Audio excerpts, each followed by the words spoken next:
అనుదిన నిత్యజీవపు మాటలు. దేవుని నామానికి మహిమ కలుగునుగాక. దేవుని వాక్యాన్ని చదువుకుందాము.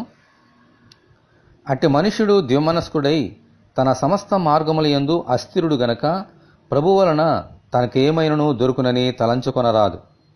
యాకోబు రాసిన పత్రిక 1వ అధ్యాయము 7-8 వచనములు. ఎవరైతే దేవునియందు విశ్వాసముంచక సందేహపడుచున్నారో అటువంటి మనుషుడు ద్విమనస్కుడు అని లేఖనము బోధిస్తోంది. అంటే అటువంటి మనుషుడు దేవునితోనూ దేవుని వాక్యముతోనూ ఏక మనస్సు ఏకాత్మ కలిగి జీవించలేడు. కొంచెము కాలము దేవునితోనూ కొంచెము కాలము లోకముతోనూ జీవించుచు స్థిరము లేక అస్థిరత్వము కలిగి జీవిస్తాడు. ఇసుక మీద కట్టబడిన పునాది వలె ఉంటూ శోధనలు వచ్చినప్పుడు పడిపోతాడు. ఇటువంటి అస్థిరమైన వారు దేవుని యొద్ద నుండి ఏమీ పొందుకోలేరు. పొందుకోవాలని ఆశపడినా దేవుడు వారికి ఏమీ అనుగ్రహింపడు.